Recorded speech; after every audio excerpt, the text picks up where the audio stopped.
All right, Shalom. First and foremost, as always, I'd like to give all praise, honor, and glory unto Yahweh, Bahashem Yahushai, Bahashem Racha Kodash, double honors unto the apostles and elders of Great Millstone who rule well. Salutations to you, sincere, hopefully, like Akim puts in the word of Yahweh, Bahashem Yahushai in spirit and in truth. To Ma'ah, Arabai, a lot. All right, which is to say 144,000. Shalom to you. This lesson inspired through the spirit. This video here from the Tim Dillon show. The elder brother, Michael Allah from Dallas sent me this not too long ago. And as soon as I started listening to the video, he's going into mass layoffs are coming. All right, as soon as he starts speaking, the first thing that came to mind for me was that famine that's going to be a result of what's going on in the Middle East, the Iranian situation.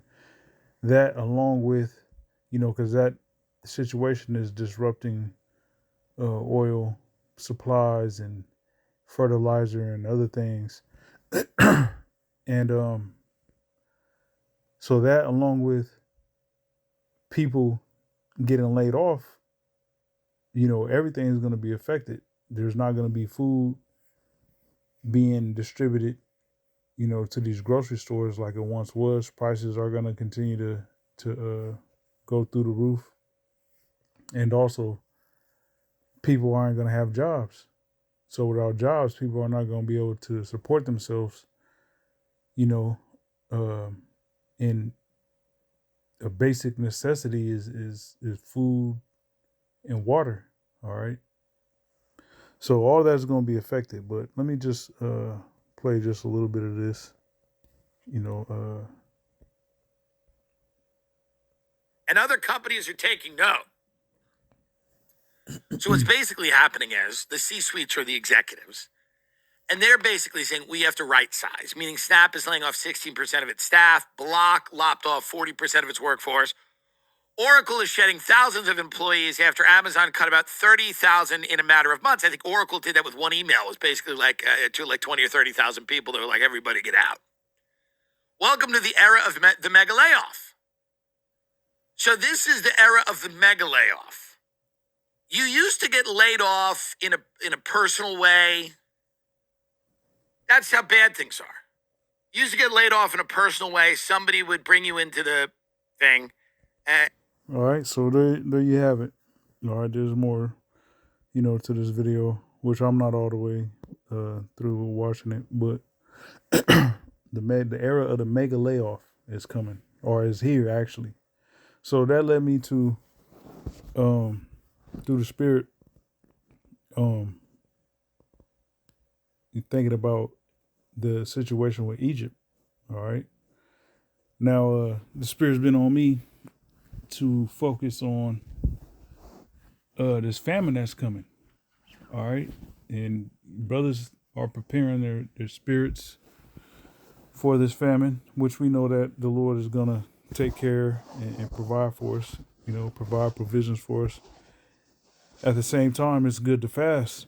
And that's something that the apostles and elders have instilled within us. That is it's a superpower that, you gotta, when you can, you gotta tap into that, fasting. Okay. That's going to put us at an advantage over these people when they don't have food, or they're going to bug out. Okay. Because we know that famine is going to lead to that RFID chip. All right. Which all this is engineered. Okay. The oil supply, being disrupted.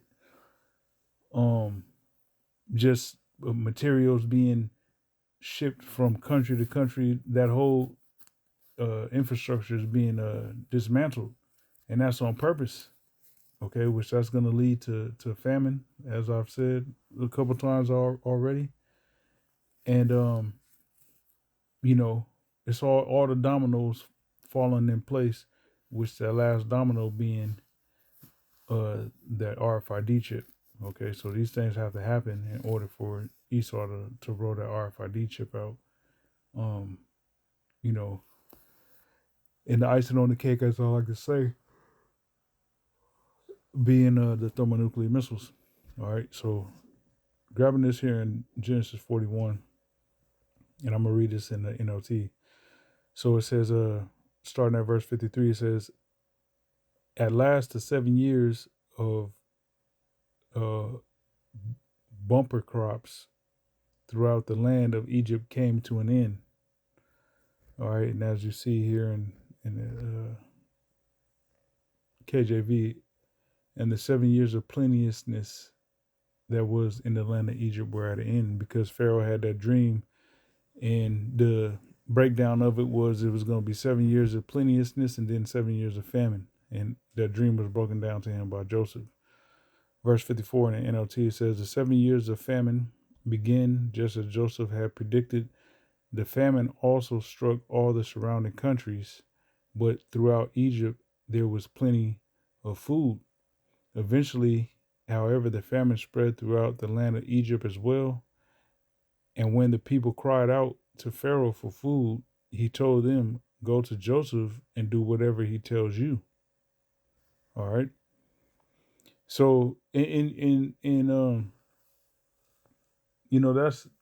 gonna be the attitude the government here in Babylon is gonna take. All right. This is modern day Egypt, spiritual Egypt. All right. So there's gonna come a point when people is gonna be complaining about, you know, shelves being, because everybody's dependent upon a grocery store. There's no food on the shelves, and you know, people wanting to eat, and benefits and SNAP and EBT being cut off and all that. They're gonna be looking to the government for assistance. And whatever the government rolls out there, a lot of these people, majority of these people, is gonna just go with the flow, which is all a trap. It's all a snare that's going to lead them to going to go get an RFID chip implanted in them. Verse 56. "So with severe famine everywhere, Joseph opened up the storehouses and distributed grain to the Egyptians, for the famine was severe throughout the land of Egypt. And people from all around came to Egypt to buy grain from Joseph because the famine was severe throughout the world." All right, so there's going to be famine throughout the world here, in this current world that's established. All right, everybody's going to be affected. You already, and they talking about the global South. So the Southern Hemisphere, Brazil and South America, and Philippines, and certain countries within Africa. All right, they already saying that they're affected. All right, so that little situation, which ain't a little situation, but that situation between Iran and America is already affecting the planet Earth. The oil, the Strait of Hormuz being shut down and closed, all right, is affecting countries, man. All right, and we praise the Lord for that. So jumping here a couple chapters of Genesis 47 and 13, it says, "Meanwhile," in the NLT, "Meanwhile, the famine became so severe that all the food was used up, and people were starving throughout the lands of Egypt and Canaan." All right, so you even had the Canaanites coming to, get food from Egypt. It says, "By selling grain to the people, Joseph eventually collected all the money in Egypt and Canaan, and he put the money in Pharaoh's treasury." So Egypt was balling. They was doing good. Yeah, it was a famine, But the surrounding areas, all their money was stored up in Pharaoh's storehouse because everybody was going to them because they was the only one that had supply. Verse 15 it says, when the people of Egypt and Canaan ran out of money, all the Egyptians came to Joseph. Our money is gone, they cried. Please give us food and we will die, or we will die before your very eyes. Joseph replied, since your money is gone, bring me your livestock. I will give you food in exchange for your livestock. So Joseph was very wise, man. All the wealth and all the livestock and other things that is going to get into was all in the possession of Egypt or in the possession of Pharaoh. So you know, they were a great power, man. Okay, a great power. That's like one city or one state, for instance. Say, for instance, you know, there was a great famine in America, and the only state that had anything to provide was California. So all the other states, were dependent upon going to California to get, uh, corn or fruits and vegetables or whatever the case may be. To the point that they you know, uh, sold, they bought all the corn they could till they ran out of money. Those states ran out of money, and then whatever livestock they had, they sold that for grain, for corn, So that's just an example. All right. So we see how Egypt became a powerhouse. All right, a regional power. Um, Verse 17 it says, so they brought their livestock to Joseph in exchange for food, in exchange for their horses, flocks of sheep and goats, herds of cattle and donkeys. Joseph provided them with food for another year. And they wasn't just coming like we go to the grocery store and we get food for a couple days, a week at max. Some people that get SNAP and EBT benefits, they might get a 30-day supply of bullshit. Okay, nutrient uh, uh, missing foods that have zero nutrients. Everything in a box. They'll spend their whole fucking SNAP benefits on that shit for the whole month. Um, but in this case, Joseph supplied them with a year's worth of corn. A year's worth of food. So just imagine that 7 years. Imagine just how just the area in which crops was planted, corn was planted and reaped. That had to be a vast area to supply food for the known region. To where you can give people food for a whole year. Like that's wisdom. All right, on the behalf of Joseph. All credit and all praise to Yahweh Shem Yahushua. Um, I'm gonna read 17 again. It says, so they brought their livestock to Joseph in exchange for food, in exchange for their horses, flocks of sheep and goats, herds of cattle and donkeys. Joseph provided them with food for another year. So they was giving everything to Joseph. Okay. It says, but that year ended, and the next year they came again and said, we cannot hide the truth from you, my Lord. Our money is gone, and all our livestock and cattle are yours. We have nothing left to give but our bodies and our land. All right. So first it was the money, and then it was their livestock, their flocks, their sheep, goats, herds of cattle, donkeys. Okay.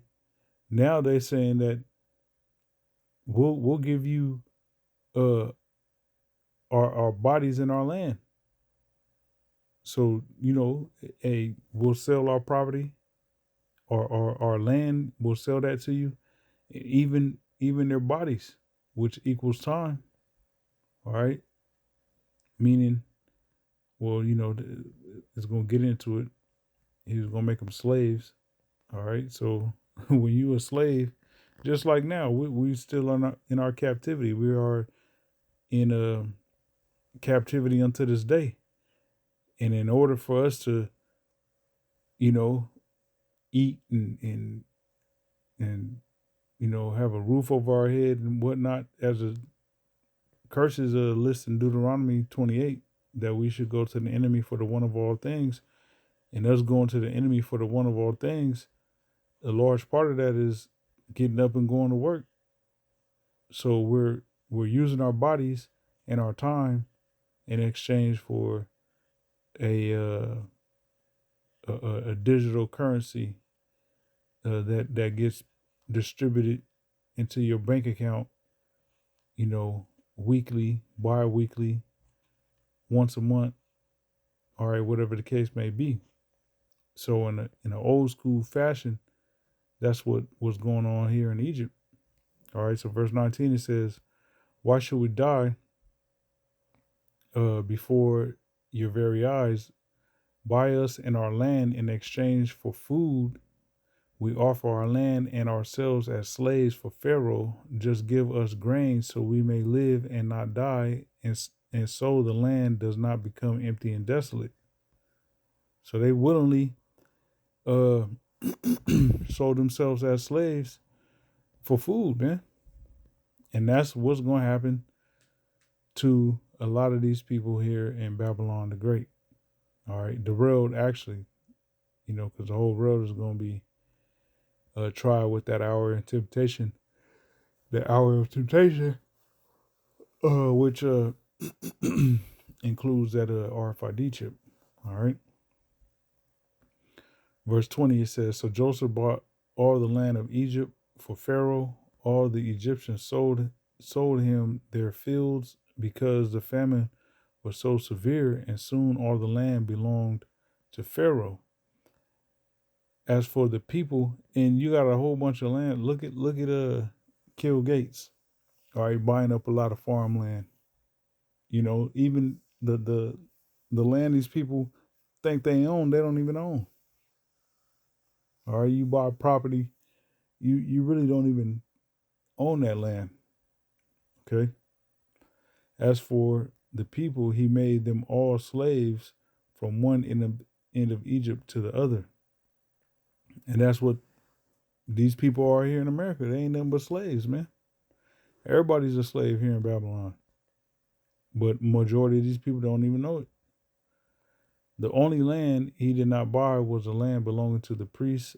They received an allotment of food directly from Pharaoh, so they did not, so they didn't need to sell their land. All right. And, those were Pharaoh's witches and warlocks. All right. So they was on good terms with him. Now I want to grab this here in 2nd Ezra 15, in which when you read up, this is referring to Asia. All right, verse 46, it mentions Asia being a partaker of the hope of Babylon. And you got China thinking they about to fill the shoes of America when America goes down. All right, America's in a state of decline. This whole war is showing that America is not that guy anymore. All right, so China think they about to, when the smoke clears, step into the role of the the next superpower that has a influence over regions. All right, but they're sadly mistaken. All right, so jumping down to verse 49, it says, and you can use this to pretty much go into the state that this whole world is going to be in. All right, especially here in America. All right, America is going to be in this state. All right, so verse 49, it says, I will send plagues upon thee, widowhood, poverty, famine, sword, and pestilence, to waste thy houses with destruction and death. And the scriptures do say, all right, in Second Ezra, the same book, that the Lord was going to send plagues on Egypt as before, roughly paraphrasing. All right, so poverty is coming to America, famine, sword. Hey, look at that, widowhood. All right, you're going to have niggas getting, everything's just lined up one by one. All the ducks is in a row.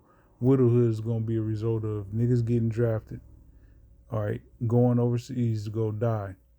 That's going to leave a lot of widows. Okay. Poverty. All right, things being scarce, food being scarce, famine. Ain't no food. Okay, no food. All right, sword. That's going to lead to people dying, man. People getting sick, dying. People taking up the sword and just killing in search of food. Okay, pestilence. All right, to waste thy houses with destruction and death. And the glory of thy power shall be dried up as a flower. The heat shall arise that is sent over thee. Thou shalt be weakened as a poor woman with stripes, and as one chastened with wounds, so that the mighty and lovers, so that the mighty and lovers shall not be able to receive thee. All right. Everybody wants to do business with China. China got its hands, in a lot of pots. Okay, they distribute goods all over the world, man. China, as far as manufacturing, they them guys, man. All right. It says, would I, with jealousy, have so, would I with jealousy have so proceeded against thee, saith the Lord, if thou hast not always slain my chosen, exhausting the stroke of thine hand, and saying over their dead, when thou wast drunken, set forth the beauty of thy countenance. All right, you got these gooks. They just as guilty as Esau with the proverbs and the bywords that they got for Jake. All right, they set up the Asian shops. A brother had mentioned this Asian cat who was bragging about the Chinese food is all it's a like cat and dog or something like that. It's fucked up food. It's the worst food, and they sell it to niggas. Okay, so Moab is guilty of that. Ammon is guilty of that. Okay, talking shit about the Israelites. All right, verse 55, it says, the reward of thy whoredom shall be in thy bosom, therefore shalt thou receive recompense. Like as thou hast done unto my chosen, saith the Lord, even so shall the Most High do unto thee, and shall deliver thee to mischief. Okay, this is the point, one of the points I wanted to get to, because this is going to be applied to America as well. Verse 57, it says, thy children shall die of hunger, and thou shalt fall through the sword. Thy cities shall be broken down, and all thine shall perish with the sword in the field. Okay? So, all these demonic ass Edomite children, okay, these,